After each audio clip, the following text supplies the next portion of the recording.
Number 7 है length दी हुई है 80 सेंटीमीटर लॉन्ग, 80 सेंटीमीटर है तो मतलब सेंटी को जब हम मीटर में कन्वर्ट करेंगे तो डिवाइड बाय 100 कर लेंगे। 80 डिवाइड बाय 100 से 0.8 मीटर आ जाएगा। डायमीटर इतनी है 1.0 मिलीमीटर है तो डायमीटर हमने लिख लिया यहाँ पे। अब इसकी रेडियस कितनी होगी, डायमीटर डिवाइड बाय 2 तो 1 डिवाइड बाय 2 से रेडियस आ जाएगा इसका ये 0.5 मिलीमीटर। मिली को हटाना है तो 10⁻³ लगा लेते हैं। 0.5 मल्टीप्लाई 10⁻3, ठीक है, -3 सॉरी। और अब क्या करेंगे, अब हमें ये पॉइंट नहीं चाहिए तो इस पॉइंट को इधर शिफ्ट कर लेते हैं तो 5 आ जाएगा। 0.0 या सिर्फ 5 मल्टीप्लाई 10⁻4 बन जाएगा क्योंकि एक पॉइंट हमने ये शिफ्ट किया है ना और 3 ऑलरेडी थे तो इससे 4 बन जाएगा। अब क्या करेंगे, तो ये इधर 4 इसलिए आया हुआ है। एरिया कितना होगा, तो एरिया का फार्मूला हमारे पास है पाई आर स्क्वायर। पाई 3.14 के इक्वल होता है, ये याद रखने की चीज़ है। और आर स्क्वायर मतलब कि आर हम ले लेंगे ये रेडियस, इसका स्क्वायर ले लेंगे, ठीक है। ये 5 चैप्टर में हमने बार बार किया। मैं स्क्वायर कैसे लेना है, ब्रैकेट खोल के F5 लिख लेना है, एक्सपोनेंट का बटन दबाना है, साथ में -4, फिर ब्रैकेट क्लोज और स्क्वायर।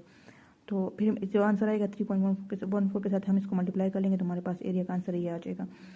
फोर्स जो है ना 2000 नहीं है, टेंशन और फोर्स एक ही चीज़ होती है। यंग मॉडुलस जो है ना वो स्टील का ये है, ये याद रखना है, या ये गिवन होगा या याद रखना है।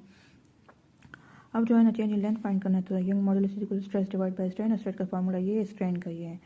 आप क्या करेंगे, आप ये नीचे वाला F के साथ आ जाएगा, ठीक है, और AX के साथ आ जाएगा। जब 4 स्टेप्स होते हैं ना 1 2 3 4 तो 4th वाला ऊपर आ जाता है, सेकेंड वाले नीचे आ जाते हैं। अब ये इस तरह आ गया।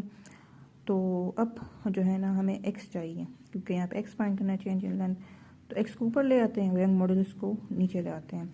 तो ये इस तरह आ गया। अब इनकी वैल्यूज पुट करेंगे, f की जगह फोर्स की जगह फोर्स की वैल्यू, ठीक है, ये फोर्स की वैल्यू थी, और l की जगह लेंथ ये थी, और इसकी जगह a की जगह क्या एरिया है हमारे पास ये हम पुट कर लेंगे, और यंग मॉडुलस की जगह ये जो याद रखनी है या गिवन हो गई याद रखनी है।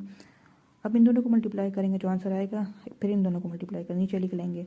तो इन दोनों के आंसर जो है ना, एक का आंसर ऊपर आ जाएगा, एक का नीचे आ जाएगा, दोनों को डिवाइड कर लेंगे तो ये आ जाएगा। ये आंसर भी ठीक है। अगर आप सेंटीमीटर में आंसर लेना चाह रहे हैं तो 10⁻⁻2 को ना लिखें, इसकी जगह सेंटी लिखते हैं।